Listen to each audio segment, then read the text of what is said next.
I think the topic on AI is pretty very interesting.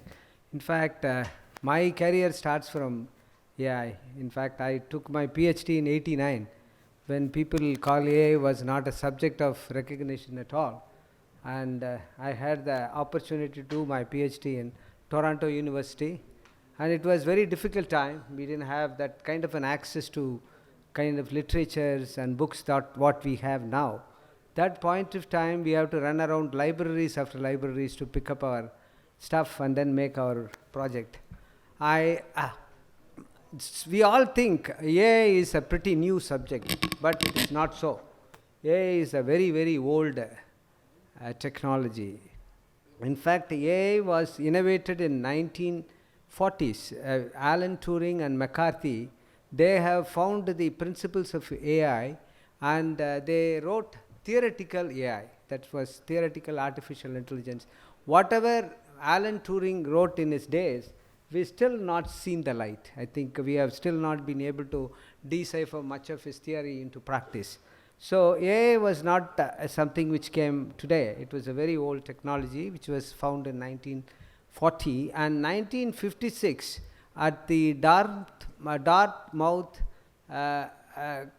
convention, they have called artificial intelligence. The word artificial intelligence came in 1956.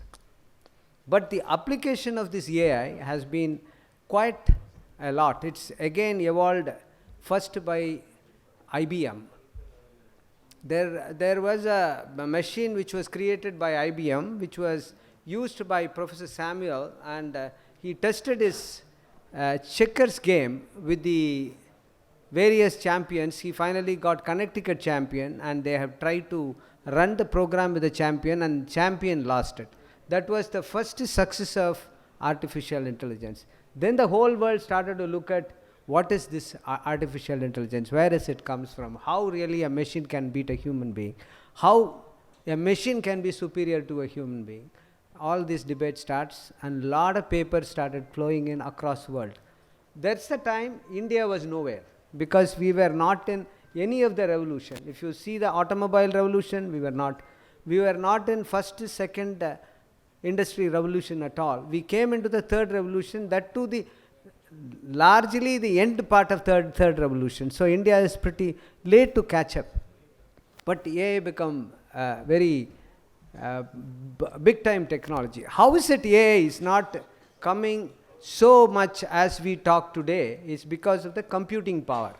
If you talk about the computing power, when you all know, we know simple computers. We have computers we call personal computers. Then you have got server computing. Then comes your larger computers. You have call it mainframe computers.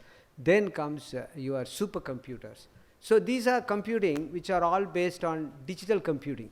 So these computers were existing very recently. Then comes the quantum computing. This quantum computing and artificial intelligence did a wonderful marriage. And think this is where the success of your application across world. Let me explain a little about quantum computing, because it's being talked very much across. I've been working on quantum computing for a very long time with a Finnish company, and my work on quantum computing is largely to apply that into health, personalization of health.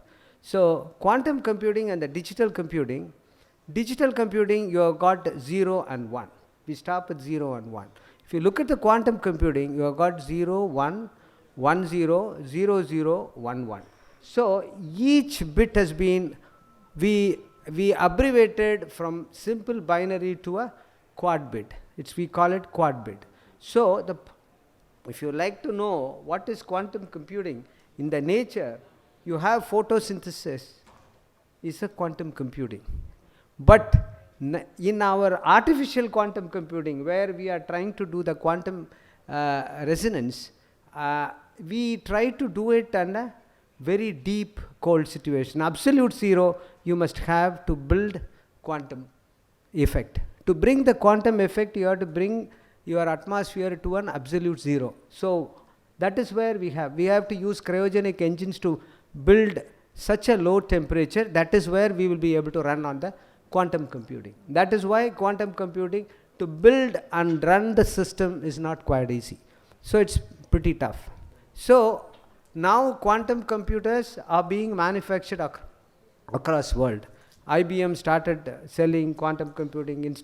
Installation of quantum computing is very large, and many companies in the US have started on quantum computing. So as in the Europe, we found Finland is leading in quantum computing. So now let me explain you this quantum computing. The processing speed is mind-boggling. You give any complex solution into a quantum computing, it throws the result in no time. I always think, in fact, I was given to this idea to the Prime Minister's office also. Whenever you go to the airport, you have to pull out your Aadhaar card and stand with your ticket. Someone has to verify and I will allow you in. Why not we think a situation where you just carry the card and your face, it recognizes and you walk in. This can be done for 1.38 billion people. So it can't be done with your normal computing. Digital computing, it's not going to happen at all. You need to have a quantum computing. So I was trying to advise, because they have been allocated 15,000 crores. Hopefully this quantum computing will exist in the recent past. That can, your simple problem, what do you watch, can be done. Let me explain you about personalization of, this is again, artificial intelligence has got a huge role to play. The personalization of your drug, your treatment. As you all know, there may be doctors here, you know, we call earlier, your treatment is based on GTL, General Treatment Guidelines. So treatment is common. See, for example, if you want to treat a person for tuberculosis, there is a set rules and you have to treat only by that. That was practiced until recently. Until recently, the medical practice is based on common treatment guidelines. So now what happens, we call it personalization of treatment. How personalization of treatment happens? You get your genomic data. See, all of you have got a genomic data. You have got a genomic data, then the paragenomic data, then you have the data of your clinical data. So you have huge bunch of data. If you try to crunch this data and do a comparison with people already existing with the same kind of problem, how effectively you can suggest your medicine. See, I had an opportunity to work in Japan for a project. This was the Prince of Japan. She has been going through a cancer issue. I mean, there was a carcinoma and they have diagnosed, but first line of treatment, she did not respond. She's being a prince, they wanted to give her big attention, so people from the US called me. I also went along with them. I did the computing of her genomic and paragenomic data with a pharmacology and pharmacopoeia. I connected all that and produced a grid. With the grid, we were able to say what kind of molecule can work for this patient. Finally, White came forward to make a customized drug. And this drug worked so beautifully for the lady. Within a month, her cancer load completely eliminated. So now,